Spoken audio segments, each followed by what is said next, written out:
Tema 7, primera parte, clasificación de los seres vivos. Vídeo 1, los 5 reinos. Hola, vamos con el tema 7 de vuestro temario, que se corresponde con parte de la unidad 11 de vuestro libro, a partir del punto 4, y la unidad 12, que sería una primera parte que nos habla de la clasificación de los seres vivos. Y luego habría una segunda parte diferente, donde ya empezamos con algunos aspectos de las plantas. En esta primera parte, que es la clasificación de los seres vivos, pues veíamos en el tema anterior que habían unos aproximadamente 1,5 millones de especies de seres vivos descritas. Bueno, ahora la pregunta es, 1. ¿Cómo clasificamos a estos seres vivos? ¿En qué grupos los vamos poniendo? 2. ¿Qué nombres les ponemos a estos seres vivos? Clasificar a los animales a los seres vivos es una necesidad, pues nosotros podemos decir, ¿cómo los clasifico? Podemos meter en un grupo, por ejemplo, todos los animales voladores. Tendríamos insectos, tendríamos aves, tendríamos murciélagos y tendríamos seres que no sabemos dónde meterlos, como los avestruces, que sabemos que son aves pero no vuelan. Esta clasificación, naturalmente, no es una clasificación natural, no es una clasificación científica, porque hay seres vivos muy diferentes. Bien, entonces, ¿qué pasó? Pues un señor que se llamaba Linneo en el siglo XVIII tuvo una idea y pensó, ¿por qué no clasificamos a los seres vivos de una manera científica? A los seres vivos y otros seres naturales. Y así escribió un libro muy gordo que se llamaba Systema Naturae, donde recogía a todos los seres naturales en 3 reinos, reino animal, reino vegetal y reino mineral, y también hablaba de clases, órdenes, géneros y especies. Y así nació la clasificación y la nomenclatura científica. Volviendo a las páginas 212 y 213 de vuestro libro, pues aquí nos van a hablar un poco de todo ello. Primero, ¿cuál es la ciencia que se ocupa de clasificar los seres vivos? Es la sistemática, lo tenéis en la página 213, en el punto 4.2. La sistemática se ayuda de otra parte de la ciencia, que es la taxonomía, que es la que se ocupa de ordenar los seres vivos en categorías, y de la nomenclatura, que es la que se encarga de proporcionar nombres. A lo largo de la historia, ha habido muchos intentos de clasificar los seres vivos, empezando por Aristóteles. Pero hay que decir que el primero que lo hizo de un modo científico fue Carl von Linneo, del siglo XVIII. Aquí tenéis su foto en la página 212, que estableció las bases de la clasificación actual de los seres vivos y de su nomenclatura, de cómo se nombran los seres vivos en la actualidad. Concepto de especie. Bueno, lo primero que tenemos que ver es cómo agrupamos a todos los seres vivos que podemos pensar que son muy iguales.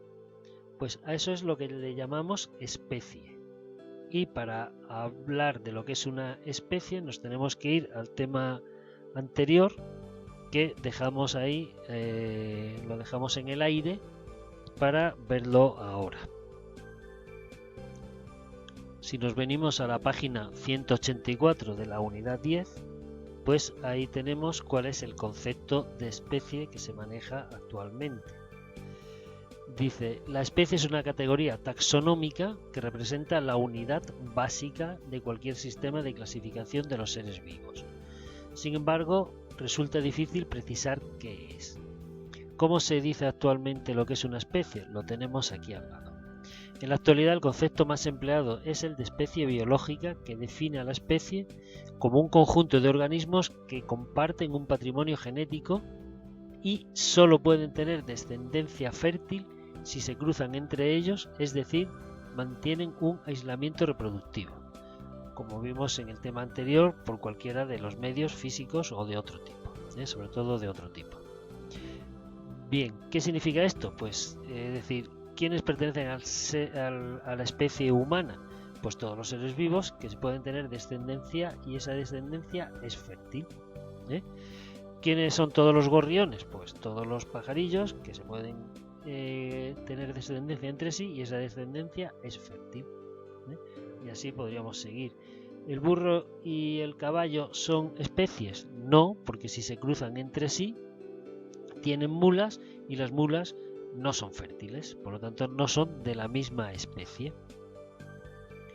Y si este concepto de especie va bien para los seres, digamos, pluricelulares y que tienen reproducción sexual, para los seres que no tienen reproducción sexual, como las bacterias, pues es un poco más complicado. Entonces, para estos seres se emplean otras características, sobre todo genéticas, de comparación de genes. Las categorías taxonómicas o taxones.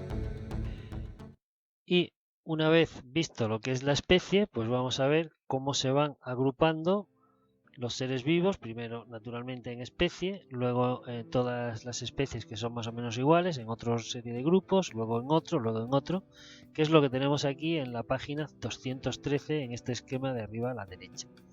Las especies, es decir, todos los organismos que son iguales porque se pueden reproducir entre sí, tienen el mismo material genético, cuando decimos son iguales no nos referimos al aspecto externo, sino a su material genético.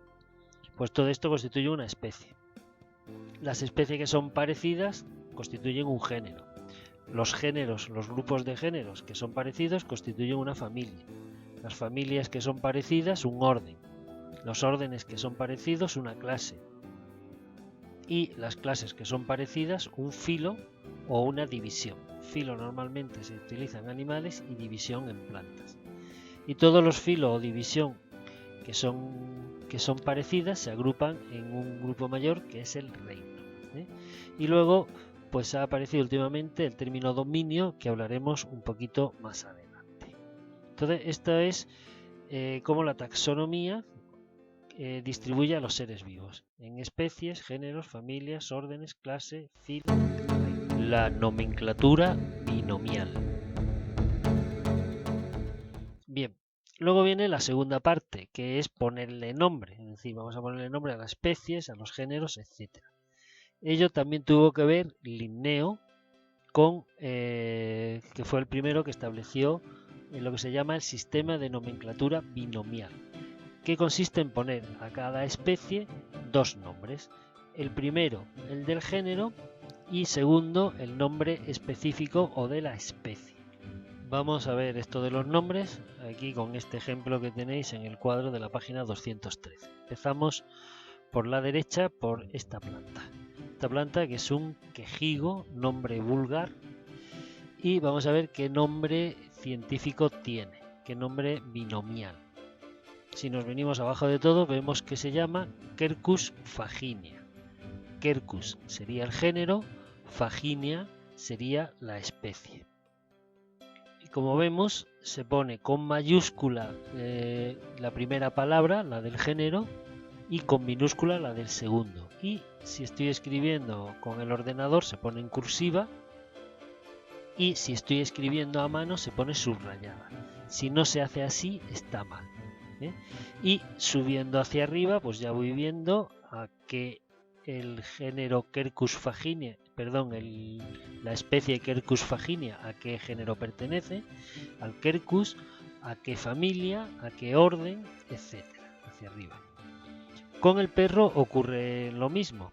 Aquí tenemos la especie Canis lupus, es decir, pertenecería a todos los animales que son como los lobos. Y además tiene un nombre más, que es Canis lupus familiaris, es decir, tiene la subespecie.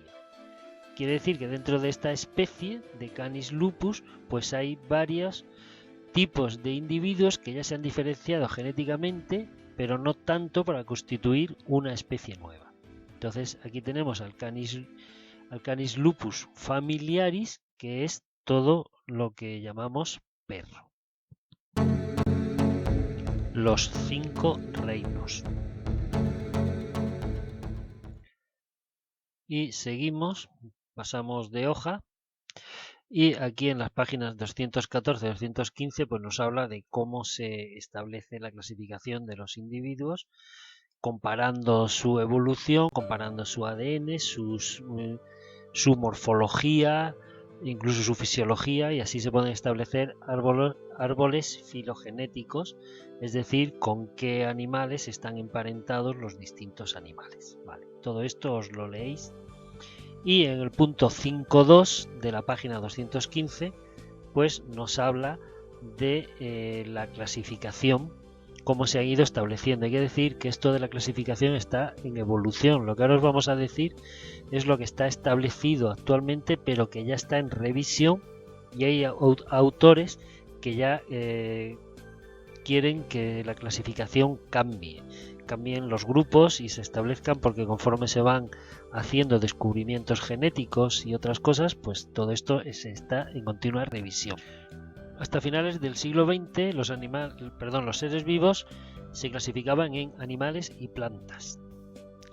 A finales o a principios del siglo XX se introdujo un tercer grupo, que son los protistas, donde se agrupaban lo que se veía que no eran ni animales ni plantas, sobre todo seres unicelulares. Entonces ahí habían tres reinos: animales, plantas y protistas. En el año 69, Whittaker, un naturalista, propuso crear 5 reinos: el reino Animalia, el reino Plantae, el reino Fungi o de hongos, el reino Protista y el reino Monera. En el reino Plantae o el reino Plantas se incluían todas las plantas y todas las algas. Y en 1985 dos biólogas, Margulis y Schwartz, propusieron un reino que sería el reino protista, que incluía a los antiguos protistas más las algas. Y este es el esquema que vamos a estudiar nosotros. 5 reinos, que serían el reino Monera, el reino protoctista, el reino Fungi, el reino Plantae o plantas y el reino Animalia o animales. Las características de los 5 reinos los vamos a ver con este cuadro, que pertenece a la página web del proyecto Biosfera, que pertenece al Ministerio de Educación, que tenéis el enlace en el aula virtual, y el cuadro este pues también lo tendréis en el aula virtual. Es básicamente lo que tenéis que saber de los reinos, junto a algunas cosas que explicaremos en el siguiente vídeo. Como vemos, en el reino Moneras están todos los seres procariotas. Los seres eucariotas están en los otros 4 reinos: protista, hongos, plantas y animales. Y aquí en la primera columna pues tenéis las características en las que se basa para clasificar en un reino o en otro: el tipo de ADN, si es circular o lineal, el número de células, si son seres unicelulares o pluricelulares, la nutrición, si es autótrofa o heterótrofa, es decir, si se pueden fabricar su alimento o lo tienen que conseguir a partir de materia orgánica ya formada, la energía que utilizan, si es lumínica o si es química, es decir, si pueden aprovechar la energía de la luz o no, la reproducción, si es asexual o sexual, si tienen tejidos diferenciados o, como en el reino de las plantas o los animales, o no los tienen, la existencia de pared celular en sus células y la movilidad, si son seres móviles o seres inmóviles. Bueno, pues aquí tenéis todas las características de cada reino, y tendréis que diferenciar los reinos si os preguntamos por las características, o al revés, puestas las características, saber a qué reino pertenece. Esto los estudiáis y lo vais viendo, y lo vamos a completar con lo que veremos en el siguiente vídeo. Los 3 dominios. Y pasando ya a la página 216 de vuestro libro, pues donde nos dice tendencias actuales, pues como he dicho antes, todo esto está en continua revisión y hay nuevas propuestas de cambio en los reinos y de que los seres vivos de un reino pasen a otro. Por ejemplo, aquí tenemos el reino protozoa, el reino cromista, 2 nuevos reinos, etcétera. Bueno, pues estas tendencias son las que posiblemente dentro de unos años se establezcan, igual que se pasó de 2 a 3 reinos y luego a 5 y luego se cambiaron esos 5 por el reino protista, por el protoctista, pues posiblemente dentro de muy poco esto se establezca ya y se clasifiquen así. A nosotros lo que nos interesa ahora es lo que hizo el microbiólogo estadounidense Carl Woese en 1990, que estudiando el ARN ribosómico de las células, pues propuso 3 grandes grupos, es decir, que todos los seres vivos se clasificasen en grandes grupos a los que llamó dominios: el dominio bacteria, el dominio arquea y el dominio eucaria. Dijo que todos los seres vivos que tienen células eucariotas se clasificasen dentro del dominio eucaria, y todos los seres vivos que tienen células procariotas se clasificaran dentro de estos dos dominios: el dominio arquea, que significa viejo, y el dominio bacteria o eubacteria. El dominio arquea serían aquellas bacterias que tienen un modo de vida particular en lo que se llaman ambientes extremos. Serían las bacterias extremófilas, que viven en sitios muy salados, en sitios muy calientes, en sitios llenos de metales pesados y que tienen un metabolismo un tanto particular, normalmente anaerobio, sin oxígeno. Y se piensa que son parecidas, no son iguales porque han evolucionado naturalmente, pero son parecidas a las bacterias que habrían al principio de la vida en la Tierra hace 4.000 millones de años. Todas las bacterias, digamos, más modernas, pues serían las del dominio bacteria, y como he dicho, todos los seres vivos que tienen células eucariotas, sean como sean, pues serían las que pertenecen al dominio eucaria. Estarían el reino protoctista, el reino fungi, el reino plantas y el reino animales. Entonces dominio sería pues una taxonomía, un taxón por encima del de reino. Aquí tenéis las características de los 3 dominios, teniendo en cuenta esto que os he dicho del metabolismo de las arqueas.